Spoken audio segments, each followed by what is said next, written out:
the vets. Now, we heard a lot of talk about this Grade 2K stuff the other day. Believe me, Y2K is more believable than anything that comes out of Grade 2K.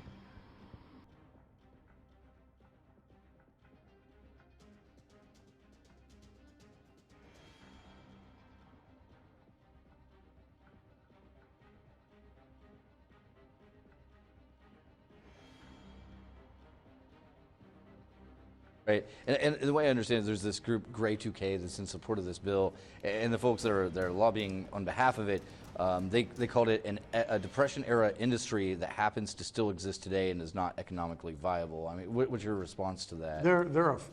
That's a phony fraud organization as far as I'm concerned. I don't have any respect for that organization. I've met with them, I've talked to them in the past. They've been extremely disingenuous in some of the things they've reported. This has been proven to be wrong. Like, for instance, talking about this being a subsidy. That for 2 years, they've had a lot of people convinced on that. Commissioner Hutchin for his leadership on this issue. I'm here to support Proposal 67. I just want to make 2 brief points. First of all, I know this is an emotional issue, but our case in support of Proposal 67 is not based on individuals or individual acts of cruelty. We believe the evidence shows that this industry relies on standard practices such as the system of confined housing that's used, the use of anabolic steroids of female greyhounds. I really wish I could take this group, put them in a real Senate hearing that you see on TV in Congress, and have subpoena power under oath. You are now under oath, and I would tell them all, whoever perjures himself is going to jail. Really, I had an incredibly difficult time. I hear you loud and clear, Commissioner Lee, and you're passionate about it. I understand that. But I saw no data, no statistics. As a result, the state loses money, a substantial amount of money. Essentially, we are propping up this industry by using other revenue sources inside of DBPR to... With respect to what you characterize as the inhumanity with the 66 sheriffs in the Department of Public Safety and 20 state attorneys, and crimes on our statutes that make it a felony to abuse animals, why is that not done when the horrors we've heard? There is a lack of regulatory oversight in this industry. They're already losing several $1 million a year regulating as it is. But I saw no data, no statistics. A follow-up question. I did call the Secretary of DPPR, something like that. That one. To ask the question about the financial impacts on the state, because I listened to the audience as they spoke and how it costs us more to regulate than what it generates and so forth. And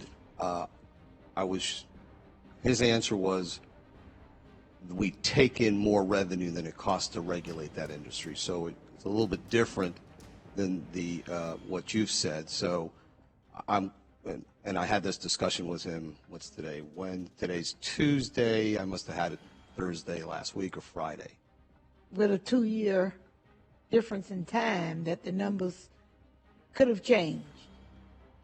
Since your letter was the 6th, I'm just trying to figure out the reason why the disparity in numbers.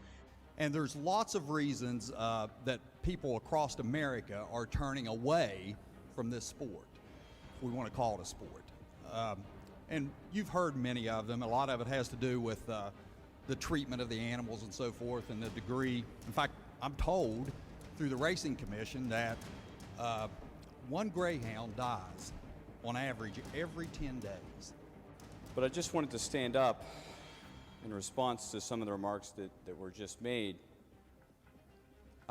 This morning at 11:17 a.m., I received an email from the State Racing Commission, and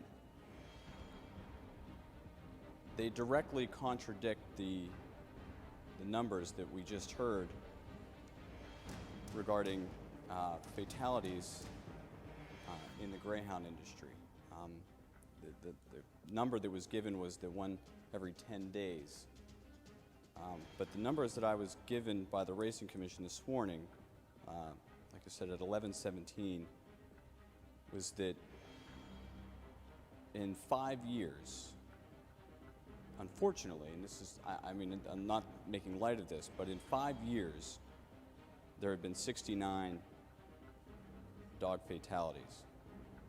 And so that, again, that comes directly from the Racing Commission. So the every 10 days doesn't add up. But I'm happy to look at any contradicting figures.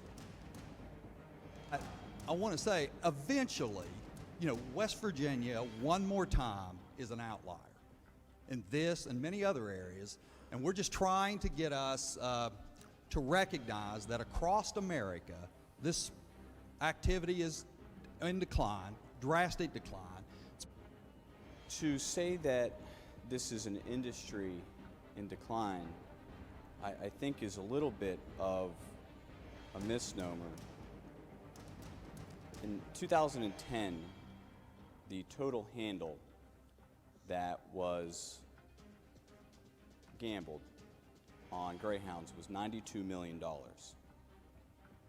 In 2019, it was $124 million. That's an increase of 34%. And so even if you say, well, you're trying to go back for a very long period of time to cherry pick your numbers, I'll just go back to 2015. And in 2015, it was 104 million. Now it's 124 million. So that's still an increase of 19%. The past 10 years, the horse racing industry in the state has seen a $35% decrease in total handle gamble.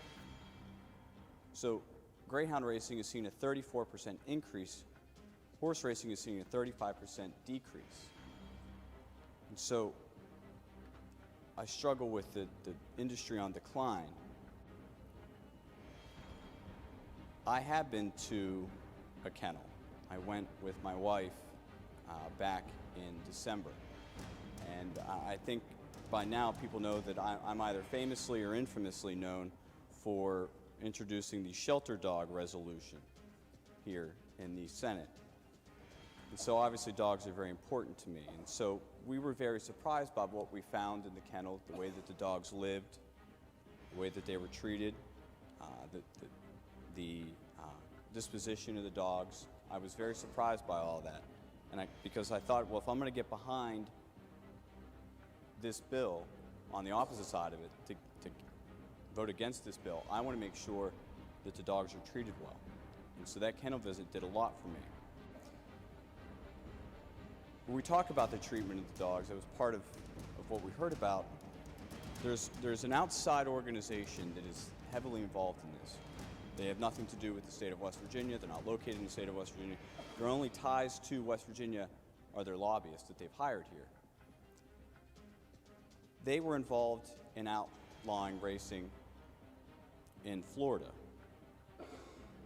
They were then played no part in the adoption of the dogs in the industry afterwards. They were not allowed to play a role whatsoever in that. And in fact, the quote that we heard from the head of that organization was, "Our ability to help with adoption domestically is in doubt."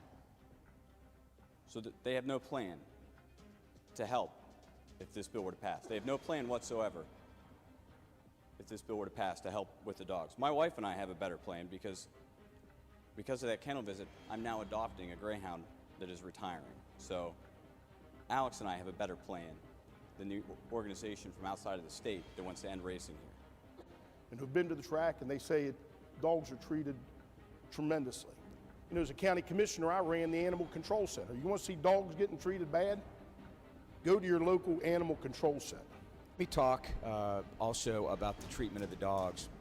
I had the opportunity last weekend to visit the shelter in Brooke County, and Senator Weld was there. The senator from Brooke County was there at the same time. And boy, was I impressed.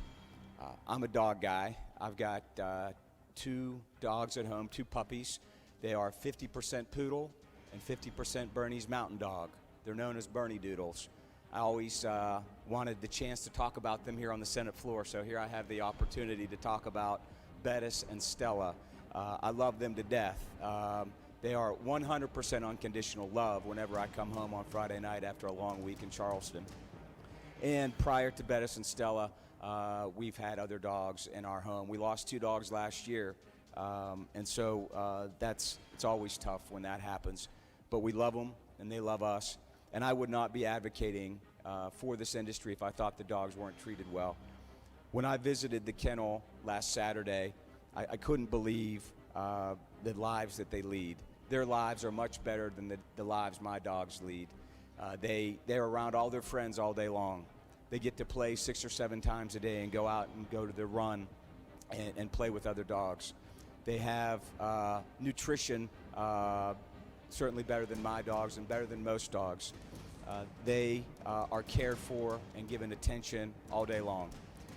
When it's time to go from Brooke County down to Wheeling to race, they bring out these green leads. The dogs go crazy. They're so excited that they're going to get to go and race. And then when they come back, and I was there when the dogs came back from having just raced. In fact, a dog who had won the race walks in the door. They're wagging their tails. They're excited to see me and the senator from Brooke County and his wife and others. They were just so excited, like they were telling us what they had just done. Like they were saying, you won't believe what happened. We were just down the road at this track, and we ran around really fast, and we chased a rabbit, and now we're back. I mean, it was just very clear that these dogs have a life that's pretty darn good. And I don't dispute the fact that dogs sometimes are injured during these races and sometimes die, but there are certainly risks in any type of athletic endeavor. But I'm very comfortable in advocating for this industry based upon how these dogs are treated.